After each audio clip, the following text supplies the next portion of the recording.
Buenas, soy Tomás Martínez y en el siguiente video vamos a hablar sobre los motores de corriente continua y corriente alterna con sus características. Comenzaremos explicando los motores de corriente continua. El motor de corriente continua es una máquina que convierte la energía eléctrica en mecánica, provocando un movimiento rotatorio gracias a la acción de un campo magnético. La principal característica del motor de corriente continua es la posibilidad de regular la velocidad desde vacío a plena carga. Una máquina de corriente continua, sea generador o motor, se compone principalmente de dos partes. Un estator, que da soporte mecánico al aparato, y tiene un hueco en el centro generalmente de forma cilíndrica. En el estator además se encuentran los polos, que pueden ser de imanes permanentes o devanados con hilo de cobre sobre núcleo de hierro. El rotor, que sería la otra parte, es generalmente de forma cilíndrica, también devanado y con núcleo, al que le llega la corriente mediante dos escobillas. Constitución de un motor de corriente continua. Inductor o estator. Arrollamiento de excitación. Es un electroimán formado por un número de par de polos. Las bobinas que lo arrollan son las encargadas de producir el campo inductor al circular por ellas la corriente de excitación. Inducido o rotor. Arrollamiento de inducido. Es una pieza giratoria formada por un núcleo magnético alrededor del cual va el devanado de inducido, sobre el que actúa el campo magnético.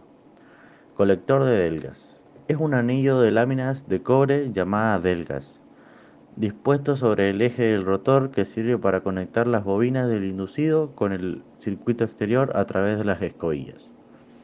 Escobillas son unas piezas de grafito que se colocan sobre el colector de delgas, permitiendo la unión eléctrica de las delgas con los bornes de conexión del inducido. Al girar el rotor, las escobillas van rozando con las delgas, conectando la bobina de inducido correspondiente a cada par de delgas con el circuito exterior. Funcionamiento. Un motor de corriente continua basa su funcionamiento en la fuerza producida en un conductor a causa de la presencia de un campo magnético, que sería B, sobre una intensidad de corriente eléctrica, que sería I. La expresión que la rige es la siguiente. Tipos de motores de corriente continua.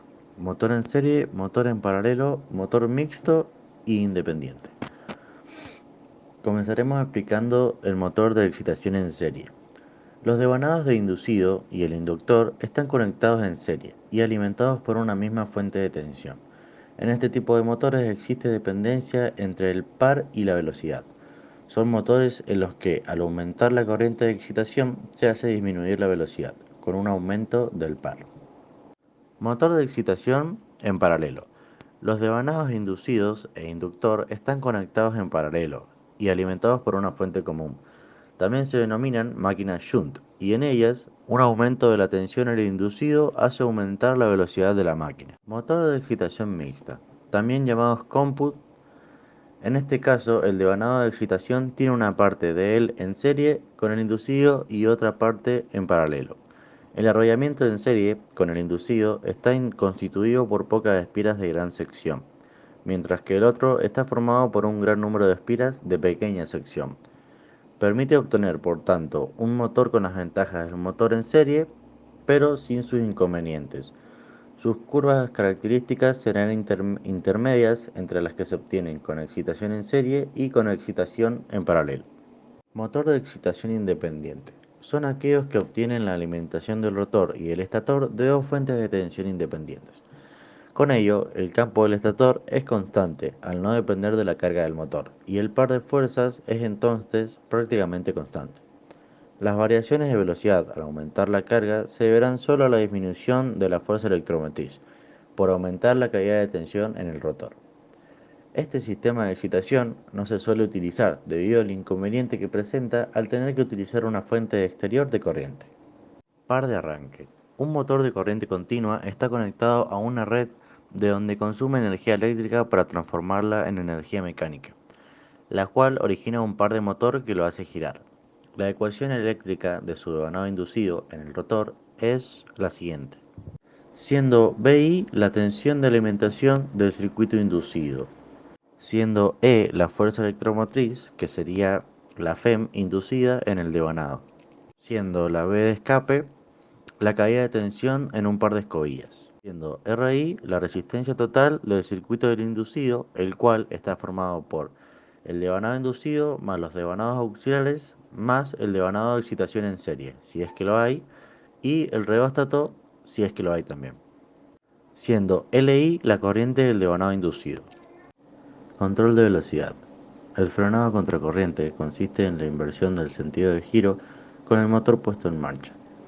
Este empieza a reducir su velocidad y cuando ésta se anula, se desconecta de la red para evitar que empiece a girar en sentido inverso. El frenado reostático o dinámico consiste en desconectar el inducido del motor de la red y conectarlo a una resistencia. Suele ser el reóstato de arranque. La máquina empieza a actuar como generador, ejerciendo un par de frenado y disipando a la resistencia la energía eléctrica generada. Mediante esta resistencia se controla el par de frenado. El frenado con recuperación o regenerativo consiste también en hacer que la máquina pase a funcionar como generador. En este caso, la energía eléctrica generada no se pierde, sino que se devuelve a la red eléctrica del inducido. Esto se consigue ajustando la tensión BI para que en cada momento se mantenga inferior a la FEM. Mediante la tensión del inducido BI se controla el par de frenado. Variación de velocidad. Variación de la velocidad N modificando la FEM. Variando la resistencia RI mediante un reóstato en serie con el inducido. Si se usa el reóstato de arranque, hay que dimensionarlo para que no se sobrecaliente al funcionar de forma continuada. Variando la tensión del inducido BI. Variando el valor de la tensión BI cuando hay varios motores, cambiando las conexiones entre sí de sus inducidos, en serie o en varias ramas en paralelo, cada uno con cada uno o varios motores en serie. Variación de la velocidad modificando la corriente IE para variar Φ. Hay dos maneras, variando la resistencia RE, que sería añadiendo un reóstato de control del campo en serie con el inductor shunt, o colocando un reóstato de control del campo de pequeña resistencia en paralelo, shunt con el inductor en serie. Y la otra sería variando la tensión del inductor BE. Tensiones de trabajo y aplicaciones. Los motores de corriente continua generalmente se utilizan en instalaciones donde se necesitan pocos RPM, ya que las fuentes de estos motores suelen ser de voltaje más bajos que los de corriente alterna. Las tensiones normales con las cuales trabajan son de 9 volt, 12 volt y 24 volt, por lo que la potencia que producen es baja y se puede ver en la siguiente fórmula. Ahí podemos ver que como P es igual a B por I, el resultado es una potencia baja. Ahora veremos las ventajas y desventajas de cada tipo de los motores de corriente continua. El motor en serie es aquel en que los desvanados del inductor y del inducido se encuentran conectados en serie. Tiene un elevado par de arranque. Si se disminuye la carga del motor, o sea el par, disminuye la intensidad de corriente absorbida y el motor aumenta su velocidad. Esto también puede ser muy peligroso. En vacío, el motor es inestable, pues la velocidad aumenta bruscamente, o lo que es lo mismo, en vacío se embala. Esto hace que su uso sea siempre en casos en los que los arranques sea con carga. Por esto se utiliza en vehículos de tracción eléctrica como tranvías, locomotoras, trolebuses, en el sector de la automoción, en polipastos, elevadores y grúas, porque ofrece un elevado par de arranque. Motor en paralelo. El motor shunt se conectan los devanados de inductor e inducido en paralelo. La velocidad permanece prácticamente constante en cualquier régimen de carga. El par se puede aumentar aumentando la corriente del motor sin que disminuya la velocidad. Se emplea en casos donde se necesita una velocidad constante y no sea necesario arrancar el motor a plena carga, con mucho par. Dada la estabilidad que permite el motor de derivación, posee un campo de aplicación bastante amplio, como por ejemplo en máquinas, herramientas para metales como el torno, madera, plásticos, aspiradoras, sistemas de transporte y rectificadoras, etc. Los motores en paralelo se utilizan cada vez menos, sus tareas las asumen los motores de corriente alterna, pero todavía se encuentran en algunos ascensores. Motor mixto. El motor compuesto consta de dos devanados inductores. Uno está en serie con el devanado inducido y el otro en paralelo. En el arranque se comportan en vacío como en los motores en paralelo. Este tipo de motor tiene un par de arranque alto cuando la carga varía ligeramente. Los motores con excitación compuesta, el devanado en derivación impide el llamado embalamiento de los motores en serie cuando el motor trabaja en vacío. Cuando el motor tiene carga, el devanado en serie hace que el flujo magnético aumente, con lo que la velocidad disminuye y el par aumenta, aunque no tanto como en un motor en serie. En conclusión, estos motores tienen un buen par de arranque y velocidad más o menos constante.